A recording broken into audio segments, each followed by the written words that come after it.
Hi friends, ಹೇಗಿದ್ದೀರಾ? ಶುಭ ಮುಂಜಾನೆ. ಚೆನ್ನಾಗಿದ್ದೀರಾ? ಇವತ್ತು ನಾನು ನಿಮಗೆ ಸಜ್ಜಕದ ಹೋಳಿಗೆ ಮಾಡೋದು ಹೇಗೆ ಅಂತ ತೋರ್ಸಕ್ಕೆ ಬಂದೀನಿ. ಬನ್ನಿ, ಅದಕ್ಕೆ ಏನೇನು ಬೇಕು ಅಂತ ಪಟ್ ಅಂತ ಹೇಳಿಬಿಡ್ತೀನಿ ನೋಡ್ರಿ. ಇವಾಗ ನಾನು ಈ ಬೌಲಿಂದ 1 ಬೌಲು ಮೈದಾ ಹಿಟ್ಟು ಹಾಕೊಳಕತ್ತೇನೆ ನೋಡ್ರಿ. ತುಂಬ ಚೆನ್ನಾಗಿ ಬರ್ತಾವೆ ಸಜ್ಜಕದ ಹೋಳಿಗೆ. ಯಾವುದಾದ್ರೂ ಫಂಕ್ಷನ್ನು ಮನೇಲಿ ಏನಾದರೂ ದೇವ್ರ ಪೂಜೆ ಇದ್ದರೆ ಈ ಹೋಳಿಗೆನ ನೀವು ಆರಾಮಾಗೆ ಮಾಡ್ಕೋಬೋದು.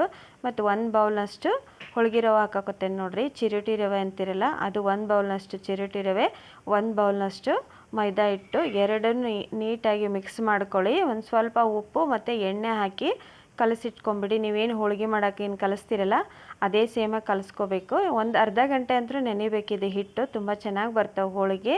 ಇವಾಗ ನೋಡಿರಿ, ನಾನು ಎರಡನ್ನೂ ಮಿಕ್ಸ್ ಮಾಡಿ ಇಟ್ಬಿಡ್ತೀನಿ. ಒಂದು ಅರ್ಧ ಗಂಟೆ ನೆನೆಬೇಕಿದು, ತುಂಬ ಚೆನ್ನಾಗಿ ಬರ್ತಾವೆ ಹೋಳಿಗೆ. ಆಮೇಲೆ ಯಾವುದಾದ್ರೂ ದೇವರು ಫಂಕ್ಷನ್ನಲ್ಲಿ ಇದನ್ನು ಹೋಳಿಗೆ ಜಾಸ್ತಿ ಮಾಡ್ತಾರೆ ನಮ್ಮ ಸೈಡು. ನಿಮ್ಮ ಸೈಡು ಮಾಡ್ತಾರೆ ಅಂತ ನಂಗೆ ಕಮೆಂಟ್ ಬಾಕ್ಸ್ ಒಳಗೆ ಹೇಳ್ರಿ. ತುಂಬ ಸಿಂಪಲ್ ಸಜ್ಜಕದ ಹೋಳಿಗೆ. ಇದಕ್ಕೆ ರೀ ಮತ್ತು ಬಾಂಬೆ ರವೆ ಅಂತ ಹೇಳ್ತಾರಲ್ಲ ಅದನ್ನು ತೊಗೊತೇವೆ ರೀ. ಬಾಂಬೆ ರವೆ ಮತ್ತು ಬೆಲ್ಲ, ಒಣ ಕೊಬ್ಬರಿ, ಶುಂಠಿ ಪುಡಿ, ಮೈದಾ ಹಿಟ್ಟು, ಚಿರೋಟಿ ರವೆ, ಇಷ್ಟೇ ನೋಡಿರಿ. ಇದಕ್ಕೆ ಬೇಕಾಗಿರೋ ಸಾಮಾನು ಏನು ಭಾಳ ಬೇಕಾಗಿಲ್ಲ. ಇವಾಗ ನೋಡಿರಿ, ಉಪ್ಪು ಹಾಕ್ತಾಯಿದ್ದೇನೆ ನಾನು. ಉಪ್ಪು ಹಾಕಿ ಎಣ್ಣೆ ಹಾಕಿ ಎಲ್ಲ ಮಿಕ್ಸ್ ಮಾಡಿ ಕಲಸಿಟ್ಟಿಟ್ಬಿಡ್ತೇನೆ ಒಂದು ಅರ್ಧ ಗಂಟೆ. ಅರ್ಧ ಗಂಟೆ ಹಿಟ್ಟು ಎಷ್ಟು ನೆನೀತೈತಲ್ಲ ಅಷ್ಟು ಚೆನ್ನಾಗಿ ಹೋಳಿಗೆ ಬರ್ತಾವೆ. ತುಂಬ ಸಿಂಪಲ್ಲಾಗೆ ಮಾಡ್ಕೋಬೋದು ನಾವು ನೋಡಿರಿ. ತುಂಬ ಸಿಂಪಲ್ಲಾಗಿ ಮಾಡ್ಕೊಂಡು ತಿನ್ಬೋದು ಈ ಹೋಳಿಗೆನ. ಇದು ಹಿಟ್ಟು ಹಾಕಿ ನೀರು ಹಾಕಿ ಕಲಸಿಡ್ತೀರಲ್ಲ, ಒಂದು ಅರ್ಧ ಗಂಟೆ ಕಲಸಿಟ್ಬಿಡಿ. ಈ ಕಡೆ ನಾನು ಬಾಂಬೆ ರವೆನ ಹುರ್ಕೊಳಕತ್ತೇನೆ ನೋಡಿರಿ. ಇದಕ್ಕೆ ಎಣ್ಣೆ ಏನೂ ಹಾಕಿಲ್ಲ ನಾನು, ಹಾಗೆ ಸ್ವಲ್ಪ ಬಿಸಿ ಮಾಡ್ಕೊಳ್ಳೋಣ ಅಂತ ಮಾಡ್ಕೊಳಕತ್ತೀನಿ. ಎಣ್ಣೆ ಹಾಕಕ್ಕೆ ಹೋಗ್ಬಿಡ್ರಿ, ಹಂಗೆ ಹುರಿದ್ಬಿಡ್ರಿ ನೋಡಿರಿ. ಇವಾಗ ಇದನ್ನು ಒಂದು 10 ನಿಮಿಷ ಹುರ್ಕೊತೀನಿ. ಬಿಸಿ ಮಾಡಿಕೊಂಡು ತೆಗೆದ್ರೆ ಸಾಕು ಅನಿಸುತ್ತೆ ನೋಡಿರಿ. ಇವತ್ತು ತೆಗಿತಾ ಇದ್ದೀನಿ. ಮತ್ತು ರೀ, ನಾವೀಗ ಪಾನಕ ಮಾಡ್ಕೋಬೇಕು ನೋಡಿರಿ. ಎದಕ್ಕೆ ಅಂತೀರಿ, ಬಾಂಬೆ ರವೆ ಹಾಕಕ್ಕೆ ಪಾನಕ ಮಾಡ್ಕೋಬೇಕು ಬೆಲ್ಲದ. ನೋಡಿರಿ, ಸ್ವಲ್ಪ ನೀರು ಹಾಕಿದ್ದೀನಿ. ಇದಕ್ಕೆ ನಾನು ಬೆಲ್ಲ ಹಾಕ್ತಿದ್ದೀನಿ ನೋಡಿರಿ. ಒಂದು ಅರ್ಧ kg ಬೆಲ್ಲನ ಹಾಕ್ತಾಯಿದ್ದೀನಿ. ಪೂರ್ತಿ ನೀವು ಪಾನಕ ಆಗುತ್ತಲ್ಲ ಆ ಥರ, ಮತ್ತು ಎಳೆ ಬರೋದೇನು ಅವಶ್ಯಕತೆ ಇಲ್ಲ. ಬೆಲ್ಲ ಎಲ್ಲ ಕರಿಗಿ ಪಾನಕ ಟೈಪ್ ಆಗಬೇಕದು. ಅಲ್ಲಿವರೆಗೂ ನೀವು ಕುದಿಸಿಟ್ಬಿಡಿ. ಇದನ್ನು ಅರ್ಧ kg ತೊಗೊಂಡಿದ್ದೀನಿ ನೋಡಿರಿ ನಾನು ಬೆಲ್ಲನ. ನೋಡಿರಿ, ನೀವು ಎಷ್ಟು ಜನದ ಮೇಲೆ ತೊಗೊಂಡಿರ್ತೀರಲ್ಲ ಅಷ್ಟೇ ಹಿಟ್ಟು ಅದನ್ನು ತೊಗೊಳ್ರಿ. ನಿಮಗೆ ಗೊತ್ತಾಗುತ್ತಲ್ವ ಫ್ರೆಂಡ್ಸ್ ಹೇಗೆ ಮಾಡೋದು ಅಂತ. ಇವಾಗ ನೋಡಿರಿ, ಬೆಲ್ಲ ಎಲ್ಲ ಕರಗಿ ಪಾನಕ ಥರ ಆಯ್ತಲ್ವ ಅದು. ಇದನ್ನು ನೋಡಿರಿ, ಇವಾಗ ನಾನು ರವೆ ಹಾಕೋತಾ ಇದ್ದೇನೆ ನೋಡಿರಿ. ಚಿರೋಟಿ ರವೆನ ತೊಗೋಬೋದು ಫ್ರೆಂಡ್ಸ್ ನೀವು ಬೇಕಾದರೆ. ನಾನು ಬಾಂಬೆ ರವೆ ತೊಗೊಂಡು ತೋರ್ಸಕತ್ತೇನೆ ಇದನ್ನು. ಸಜ್ಜಕದ ಹೋಳಿಗೆ ಮಾಡೋದು ತುಂಬ ಸಿಂಪಲ್ಲೇ, ಅಷ್ಟೇನು ವಜ್ಜಿ ಏನಲ್ಲ ಅನಿಸ್ತತಿ ನೋಡಿರಿ. ನೀವು ಒಂದು 2-3 ಸಲ ಟ್ರೈ ಮಾಡಿರಿ. ಮತ್ತು ಕೊಬ್ಬರಿ ಹಾಕ್ಕೊಳಕತ್ತೇನೆ ನೋಡಿರಿ. ಇದಕ್ಕೆ ನಾನು ಕೊಬ್ಬರಿ ಮತ್ತು ಒಂದು ಸ್ವಲ್ಪ ಒಣ ಶುಂಠಿ ಪುಡಿ ಹಾಕಿ ಇದ್ರೊಳಗೆ ಮಿಕ್ಸ್ ಮಾಡಿಬಿಡ್ತೀನಿ ನೋಡಿರಿ. ಒಂದು ಸಲ ಟ್ರೈ ಮಾಡಿರಿ ಫ್ರೆಂಡ್ಸ್. ಬರಲಿಲ್ಲ ಅಂದರೆ ಮತ್ತೊಂದು ಸಲ ಟ್ರೈ ಮಾಡಿದರೆ ಯಾವುದಾದ್ರೂ ಕೆಲಸ ಆಗೇ ಆಗುತ್ತೆ ನೋಡಿ. ಫಸ್ಟಿಗೆ ಯಾರಿಗಾದ್ರೂ ಅಷ್ಟು ಒಂದೇ ಒಂದು ಸಲ ಯಾರಿಗೂ ಬರೋಂಗಿಲ್ಲ ಅಡುಗೆ ಮಾಡೋಕ್ಕೆ, ಕಲ್ಕೊಂಡ್ರೆ ಎಲ್ಲ ಬರುತ್ತೆ ಅಂತ ಹೇಳ್ತೀನಿ. ಮತ್ತು ಒಂದು ಸಲ ಟ್ರೈ ಮಾಡಿರಿ. ಆವಾಗ ಸರಿ ಆಗಲಿಲ್ಲ ಅಂದರೆ ಇನ್ನೊಂದು ಸಲ ಟ್ರೈ ಮಾಡಿರಿ, ಬಂದೇ ಬರುತ್ತೆ. ತುಂಬ ಈಸಿಯಾಗಿ ಮಾಡ್ಕೊಬೋದು. ಇದು ಅಷ್ಟೇ ಟೇಸ್ಟ್ ಬರ್ತಾವ್ರಿ ಇವು ಹೋಳಿಗೆ ಮಾತ್ರ. ಆ ಹೋಳಿಗೆಗಿಂತ ಈ ಹೋಳಿಗೆ ಮಾತ್ರ ಭಾಳ ಸಖತ್ತಾಗೆ ಬರ್ತಾವೆ. ನೀವು ಬೇಕಾದ್ರೆ ನೋಡಿರಿ, ಇದಕ್ಕೆ ಸ್ವಲ್ಪ ತುಪ್ಪ ಹಾಕ್ಕೊಂಡು ತಿಂದ್ರಿ ಅಂದರೆ ಎಷ್ಟು ಚೆನ್ನಾಗಿರುತ್ತೆ ಇದ್ರ ಗಮ್ಮತ್ತು ಅಂತೀರಾ. ಬನ್ನಿ, ಇವಾಗ ಇದನ್ನು ಕುದಿಯೋಕೆ ಇಟ್ಬಿಡೋಣ. ನೀಟಾಗಿ ಕುದಿಸ್ಕೋಬೇಕು ನೋಡಿ ಫ್ರೆಂಡ್ಸ್. ಇವಾಗ ಕುದೀತಾ ಇದೆ ಇದು ನೋಡಿರಿ. ನೀವು ಬೇಕಾದ್ರೆ ಏಲಕ್ಕಿ ಪುಡಿನ ಹಾಕೋಬೋದು. ನಾನು ಶುಂಠಿ ಪುಡಿ ಮತ್ತು ಕೊಬ್ಬರಿ ಇದ್ರೊಳಗೆ ಮಿಕ್ಸ್ ಮಾಡಿ ಕಲಸಿಟ್ಟಿದ್ದೀನಿ ನೋಡಿರಿ. ಫುಲ್ಲು ಗಟ್ಟಿ ಆಗ್ತತ್ರಿ ಇದು. ಈಗ ಉಪ್ಪಿಟ್ಟು ಯಾವ ಥರ ಆಗಿರುತ್ತಲ್ಲ ಅದೇ ಥರನೇ ಆಗಿರುತ್ತೆ. ಇವಾಗ ನೆಕ್ಸ್ಟ್ ನೋಡಿರಿ, ನಾನು ಹೋಳಿಗೆ ಮಾಡೋಕ್ಕೆ ಹಿಟ್ಟೇನು ಕಲಸಿಟ್ಟಿದ್ನಲ್ಲ ಒಂದು ಅರ್ಧ ಗಂಟೆ ಆದಮೇಲೆ ಫುಲ್ಲು ನೆಂದೈತೆ ನೋಡಿರಿ ಹಿಟ್ಟು. ನೀವು ಬೇಕಾದ್ರೆ ಬರೀ ಹೋಳಿಗೆ ರವೆದಾಗ ಕಲಿಸ್ಕೋಬೋದು ಹಿಟ್ಟು. ನಾನು ಸರಿ ಆಗಲ್ಲ ಅಂಥೇಳಿ ಅದನ್ನು ಮಿಕ್ಸ್ ಮಾಡಿ ಹಾಕ್ಕೊಂಡಿದ್ದೀನಿ. ಇವಾಗ ನೋಡಿರಿ, ಹೋಳಿಗೆನ ತಟ್ಟಿ ತೋರಿಸ್ಬಿಡ್ತೀನಿ. ಸಜ್ಜಕದ ಹೋಳಿಗೆನ ಕೆಲವೊಂದು ಕಡೆ ಇದನ್ನು ಭಾಳ ಮಾಡ್ತಾರೆ. ಯಾವುದೋ ಫಂಕ್ಷನ್ ಅಥವಾ ಹಬ್ಬಗಳಾಗ ಸಜ್ಜಕದ ಹೋಳಿಗೆ ಜಾಸ್ತಿ ಮಾಡ್ತಾರೆ. ನಮ್ಮ ಸೈಡ್ ಏನ್ರಿ, ನಾವು ವರಮಹಾಲಕ್ಷ್ಮಿ ಹಬ್ಬಕ್ಕೆ ಮಾಡ್ತೇವ್ರಿ ಇದನ್ನು ಹೋಳಿಗೆ ಜಾಸ್ತಿ, ಸಜ್ಜಕದ ಹೋಳಿಗೆನ.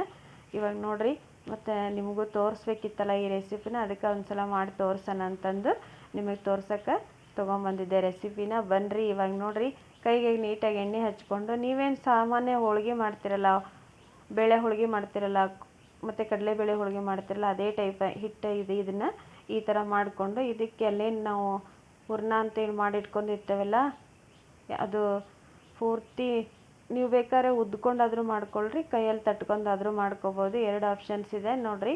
ಇವಾಗ ನಾನು ಇದನ್ನು ತೋರಿಸ್ತಾ ಇದ್ದೀನಲ್ಲ, ಇದಕ್ಕೆ ನೀವು ಹೂರಣ ಹಾಕ್ಕೋಬೇಕು ನೋಡಿರಿ. ಇಲ್ಲೇನು ಮಾಡಿ ಇಟ್ಕೊಂಡಿದ್ರಲ್ಲ ಸಜ್ಜಿಕ ಅಂತ ಹೇಳ್ತಾರೆ ನೋಡಿರಿ, ಇದಕ್ಕೆ ಹೂರಣ ಅಂತಲೇ ಹೇಳ್ತಾರೆ. ಇದನ್ನು ರವೆದೆಲ್ಲ ಇದಕ್ಕೆ ತುಂಬ್ಕೋಬೇಕು ನೋಡಿ ಫ್ರೆಂಡ್ಸ್.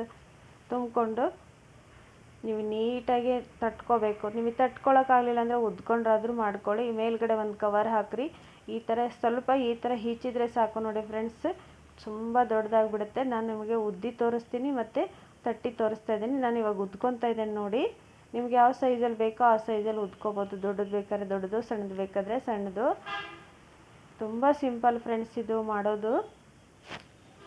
ಮತ್ತು ನೀವು ವಿಡಿಯೋ ಸ್ಕಿಪ್ ಮಾಡ್ದಂಗೆ ನೋಡಿದರೆ ಎಲ್ಲ ಅರ್ಥ ಆಕತ್ರಿ. ಯಾರೂ ವಿಡಿಯೋ ಸ್ಕಿಪ್ ಮಾಡೋಕ್ಕೆ ಹೋಗ್ಬೇಡ್ರಿ. ನನಗೆ ಭಾಳ ಅಂದರೆ ಭಾಳ ಸಪೋರ್ಟ್ ಮಾಡ್ತಾಯಿದ್ದೀರಾ ಫ್ರೆಂಡ್ಸ್. ಹೀಗೆ ಸಪೋರ್ಟ್ ಮಾಡ್ತಾಯಿರಿ ಅಂತ ಹೇಳ್ತೀನಿ. ಯಾರೆಲ್ಲ ನಾನು ವಿಡಿಯೋ ಹಂಗೆ ನೋಡಕತ್ತೀರಿ ಸಬ್ಸ್ಕ್ರೈಬ್ ಮಾಡ್ಕೊಂಡು ನೋಡಿರಿ ಮತ್ತು ಲೈಕ್ ಕೊಡಿ ಫ್ರೆಂಡ್ಸ್. ಏನೆಲ್ಲ ಡೌಟ್ ಇದ್ದರೆ ಕಮೆಂಟ್ ಬಾಕ್ಸಲ್ಲಿ ಹೇಳ್ರಿ ಅಂತಲೂ ಹೇಳ್ತೀನಿ. ಇವಾಗ ನಾನು ಆ ಕಡೆನೂ ಹಂಚಿ ಕಾಯಕ್ಕಿಟ್ಟಿದ್ದೆ.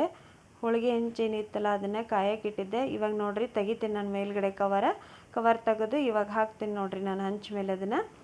ತುಂಬ ಸಿಂಪಲ್ ರೀ ಸಜ್ಜಕದ ಹೋಳಿಗೆ ಮಾಡೋದು. ಭಾರಿ ಟೇಸ್ಟ್ ಬರ್ತಾವೆ. ನೀವು 2 ದಿವಸನೂ ಇಟ್ಕೊಂಡು ತಿನ್ಬೋದು. ಇದನ್ನು ಕೆಡಂಗಿಲ್ಲ. ಇದು ಸ್ವಲ್ಪ ಬೆಲ್ಲ ಜಾಸ್ತಿ ಹಾಕಿದ್ರಿ ಅಂದರೆ ಟೇಸ್ಟ್ ಬರ್ತೈತಿ. ಹಾಗಾಗಿ ನೀವು 2 ದಿವಸ ಇಟ್ಕೊಂಡು ತಿನ್ಬೋದು. ಮಕ್ಕಳು ಇಷ್ಟಪಟ್ಟು ತಿಂತಾರೆ. ಈ ಹೋಳಿಗೆ ಮಾತ್ರ ತುಂಬ ಟೇಸ್ಟ್ ಬರ್ತೈತಿ. ನೀವು ಟ್ರೈ ಮಾಡಿ ನೋಡಿರಿ. ಯಾರೆಲ್ಲ ನೀವು ಇದೇ ಥರ ಮಾಡ್ತೀರಂತ ನಂಗೆ ಕಮೆಂಟ್ ಬಾಕ್ಸಲ್ಲಿ ಹೇಳ್ರಿ ನೋಡಿ ಫ್ರೆಂಡ್ಸ್. ಮೊದಲಿಗೆ ನಾವು ಏನು ಕಲ್ತಿರಲ್ಲಲ್ವ, ಒಂದು ಸಲ ಟ್ರೈ ಮಾಡಬೇಕು. ನಮಗೂ ಅಷ್ಟೇ ಫಸ್ಟಿಗೆಲ್ಲ ಅಡುಗೆ ಮಾಡೋಕ್ಕೇನು ಬರ್ತಿರ್ಲಿಲ್ಲ ನೋಡಿ ಫ್ರೆಂಡ್ಸ್. ಇವಾಗ ನಾವೆಲ್ಲ ಕಲ್ತ್ಕೊಂಡು ಅಡುಗೆನ ನಾವೇ ಮಾಡೋ ಅಷ್ಟು ಇದಾಗಿಬಿಟ್ಟಿದೆ. ತುಂಬ ಚೆನ್ನಾಗಿ ಬರ್ತೈತಿ ಸಜ್ಜಕದ ಹೋಳಿಗೆ. ನೀವು ಟ್ರೈ ಮಾಡಿರಿ. ಮತ್ತು ಬರೀ ನೀವು ನಮ್ಮ ಮನೆಗೆ ಸಜ್ಜಕದ ಹೋಳಿಗೆ ತಿನ್ನಕ್ಕಂತ ಹೇಳ್ತೀನಿ. ಎಲ್ಲರಿಗೂ ಶುಭ ಮುಂಜಾನೆ ಅಂತಲೂ ಹೇಳ್ತೀನಿ. ಇವತ್ತಿನ ದಿನ ಸುಖವಾಗಿರಲಿ ಅಂತ ಕೇಳ್ಕೊತೀನಿ ಬನಶಂಕರಿ ಅಮ್ಮನ ಹತ್ರ. ನೋಡಿರಿ ಇವಾಗ ಇನ್ನೊಂದು ಹೋಳಿಗೆನೂ ಮಾಡಿ ತೋರ್ಸಾಕತ್ತೀನಿ ನಾನು. ಇವಾಗ ನೆಕ್ಸ್ಟು ನಾನು ಕವರೇನು ಹಾಕಂಗಿಲ್ಲ, ಹಂಗೆ ಡೈರೆಕ್ಟಾಗೆ ಉದ್ದಿದ್ದೀನಿ ನೋಡಿರಿ. ಮೇಲ್ಗಡೆ ಕವರ್ ಹಾಕಿಲ್ಲ, ಹಂಗೆ ಉದ್ದಿ ತೋರಿಸ್ತಾ ಇದ್ದೀನಿ. ತುಂಬ ಸಿಂಪಲ್ ರೀ ಫ್ರೆಂಡ್ಸ್ ಸಜ್ಜಕದ ಹೋಳಿಗೆ ಮಾಡೋದು. ನೀವೇನು ರವೆ ಅರ್ಧ kg ರವೆ ತೊಗೊಂಡ್ರೆ ಸಾಕು, ಬೇಕಾದಷ್ಟು ಹೋಳಿಗೆ ಮಾಡ್ಕೊಂಡು ತಿನ್ಬೋದು. ಇದಕ್ಕೆ ಬಿಸಿ ಹೋಳಿಗೆ ಮತ್ತು ತುಪ್ಪ ಇದ್ರಂತೂ ಇನ್ನೂ ಭಾರಿ ಟೇಸ್ಟ್ ಬರ್ತತ್ರಿ. ಇವಾಗ ಒಂದು ಹಂಚು ಕಾಯಕ್ಕಿಟ್ಟು ಒಂದು ಮಾಡಿ ತೆಗ್ದಿದ್ದೆ ನಾನು ಆಲ್ರೆಡಿ. ಇವಾಗ ಇನ್ನೊಂದು ಹಾಕಿ ತೋರಿಸ್ತಾ ಇದ್ದೇನೆ ನೋಡಿರಿ ನಿಮಗೆ. ನೋಡಿರಿ ಈ ಥರ ಹೋಳಿಗೆ ತಟ್ಟಿದ್ದೆಲ್ಲ ನಾನು ಉದ್ದಿದ್ದೆ ಅದನ್ನು ಇವಾಗ ಹಾಕ್ಕೊತಾ ಇದ್ದೇನೆ ನೋಡಿರಿ. ಇವಾಗ ಫುಲ್ಲು ಆ ಕಡೆ ಈ ಕಡೆ ಎಣ್ಣೆ ಹಾಕ್ಬಿಡ್ರಿ. ನೋಡಿ ರೆಡಿ ಆಗ್ತಾ ಇದೆ ಸಜ್ಜಕದ ಹೋಳಿಗೆ. ತುಂಬ ಟೇಸ್ಟ್ ಬರ್ತವೆ, ತುಂಬ ಚೆನ್ನಾಗಿ ಬರ್ತವೆ.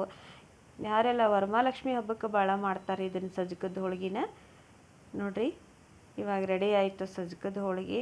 ನಮ್ಮ ವಿಡಿಯೋ ನೀವು ತಪ್ಪದ ನೋಡಿರಿ, ಸಪೋರ್ಟ್ ಮಾಡಿರಿ ಅಂತ ಕೇಳ್ಕೊತೀನಿ. ನಿಮ್ಮ ಸಪೋರ್ಟ್ ನನಗಿನ್ನೂ ಭಾಳ ಬೇಕು ರೀ.